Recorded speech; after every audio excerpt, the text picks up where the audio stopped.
Aujourd'hui, j'ai une question pour nous. Sommes-nous des chrétiens ou sommes-nous des disciples? Être chrétien peut être populaire. Pour certains, ça ressemble à dire que je connais Jésus-Christ. Pour certains, ça ressemble à dire je vais à l'église. Mais sommes-nous de réels disciples? Est-ce que tu as lu le contrat? Christ dit que personne ne bâtit une maison sans avoir évalué les coûts. As-tu évalué les coûts?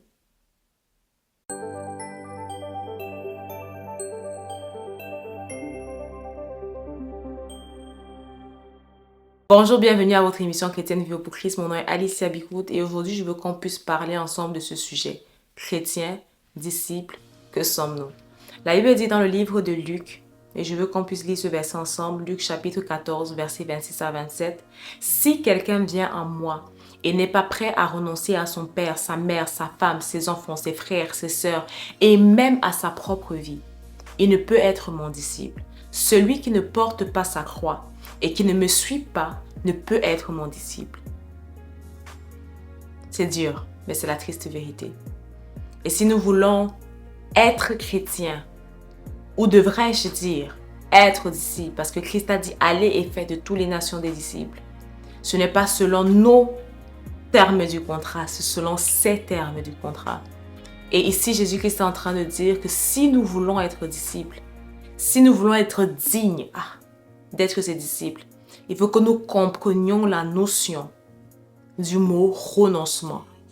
Et lorsqu'on parle de renoncement, comme le livre de Galates nous dit, on parle de ce n'est plus moi qui vis, c'est Christ qui vit en moi. On parle de la vie à laquelle Dieu nous appelle, la sanctification, la repentance, la sainteté. Ce n'est pas quelque chose que tu choisis, ce n'est pas un buffet dans lequel tu as choisi, je vais prendre la bonté et l'amour de Dieu et je vais refuser la vie qui vient avec. Je vais refuser de faire des nations des disciples, je vais refuser de prier, je vais refuser de chercher la face de Dieu, je vais refuser l'intimité. Ce n'est pas un pique-nique, ce n'est pas un restaurant, un buffet, non. C'est une vie que nous avons choisie. Et si tu veux également toi aussi être enfant de Dieu et plus précisément être disciple de Christ, il faut que tu puisses renoncer à toi. Aujourd'hui, lorsqu'on fait des vidéos sur des sujets sensibles comme le sujet de la sanctification et qu'on monte dans plus encore dans la consécration, parce que la consécration a des niveaux. Et comme je disais souvent, les cheveux de Samson représentaient sa consécration et c'était quelque chose qui avait de la valeur. Et peut-être aujourd'hui, Dieu peut te demander de faire quelque chose qui augmente ta vie de consécration. Mais on se rend compte qu'on ne peut même pas parler de la consécration parce qu'on a encore des problèmes avec la compréhension basique de c'est quoi un disciple. Un disciple, c'est quelqu'un qui suit un maître. Christ nous appelle ses disciples. Il dit, si tu n'es pas prêt à renoncer et à me suivre, porter ta croix et à me suivre, qui est-ce que tu suis? Si tu suis ton pasteur ou si tu suis Alicia et puis Alicia un jour dit en fait ce n'est même pas nécessaire de prier et puis que tu arrêtes de prier, tu n'es pas disciple de Christ. Disciple de Christ veut dire que c'est lui ton maître, ça veut dire que c'est lui ton Seigneur, ça veut dire que c'est lui ton sauveur, ça veut dire que ce qu'il dit c'est oui et amen. Ça veut dire que s'il dit n'ayons pas de relation sexuelle au mariage, c'est oui et amen. S'il dit de porter sa croix, c'est oui et amen. Cette notion qu'on a aujourd'hui d'une amitié, comme j'aime souvent le dire, non biblique avec Dieu, ce n'est pas vrai. Dieu a appelé Abraham son ami. Regardez la vie d'Abraham. Il devait quitter sa famille, quitter son père, sa mère. Et c'est ce qu'il a fait. Il dit, c'est quelqu'un qui quitte pas sa mère, son père, qui n'est pas prêt à renoncer pour me suivre, n'est pas digne de moi. Mais là, on n'est pas en train de dire d'aller quitter littéralement tes parents. Mais ça veut dire que s'il arrive une situation où tu dois choisir entre tes parents et Dieu, entre ta femme et Dieu, entre tes enfants et Dieu, est-ce que tu seras capable de le choisir lui? Mais sinon, aujourd'hui même, on a encore les problèmes à choisir Dieu au lieu du mariage ou de choisir Dieu au lieu du travail. Est-ce qu'on pense véritablement qu'on est prêt à être des disciples, à être des soldats? Si tu es chrétien et que tu n'as pas de but, moi, mon premier but, c'est de plaire à Dieu. Mon premier but, c'est de lui être agréable. Je ne dis pas que parfois je ne tombe pas. Je ne dis pas que parfois je ne fais pas des erreurs. Mais ça reste mon but. Ça reste la cible. Ça veut dire que si je me réveille, je fais cette journée, je fais la journée de demain, ma cible, ça reste qu'à la fin, mon maître me dise, Bon et vaillant serviteur, rentre dans la voie de ton maître. Nous n'avons pas envie d'être juste des vierges, mais nous avons envie d'être des vierges sages. Parce que le tout n'est pas de s'appeler chrétien, le tout n'est pas de s'appeler vierge, le tout est d'être préparé pour le retour de l'époux. Lorsque l'époux était arrivé, les vierges folles n'étaient pas là. Parce qu'elles avaient perdu leur lampe en chemin, elles avaient perdu leur huile en chemin, elles avaient épuisé leur huile en chemin. Donc le but n'est pas juste d'être vierge, d'être chrétien. Le but est d'être là lorsque l'époux arrive. On peut se consoler avec quelques prénotions où Dieu m'aime, Dieu est miséricordieux, mais on ne joue pas avec la grâce. Ça veut dire que personne ne se moque de Dieu. Ce que quelqu'un aura sémé, il aura récolté. Si tu sèmes la désobéissance, j'ai aimé ce qu'un serviteur de Dieu a posté aujourd'hui.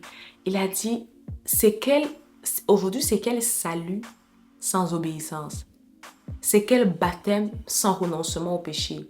C'est quel esprit de Dieu sans direction, sans fruit de l'esprit, sans don de l'esprit? En fait, quelle est cette foi que nous voulons vivre hors des règles ou encore hors des lois de la foi ou hors de la manière dont la foi fonctionne? La Bible est claire, la foi sans les œuvres est morte. Il dit, quelqu'un dira, moi j'ai la foi, l'autre dira, moi j'ai les œuvres. Toi, tu es un petit bébé capricieux que si Dieu ne te donne pas, tu prends tes pieds, tu prends des clics, tes claques, tu pars. Like, guys, on se croit où là? On se croit où? Like, it's not a game. Parce que la Bible dit, montre-moi ta foi, je te montrerai mes œuvres par ma foi. Je te montrerai ma foi par mes œuvres, pardon. Donc, je ne peux pas te dire juste, regarde mon cœur, ne regarde pas mes actions. Ça ne fait pas de sens.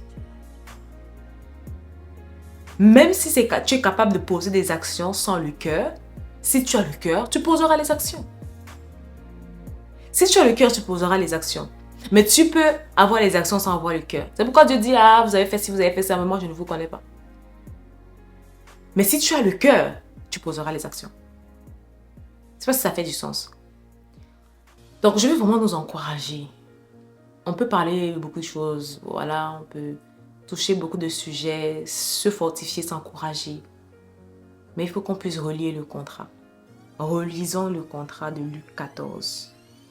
Si quelqu'un vient à moi et n'est pas prêt à renoncer à son père, à sa mère, à sa femme, à ses enfants, à ses frères, à ses soeurs, même sa propre vie,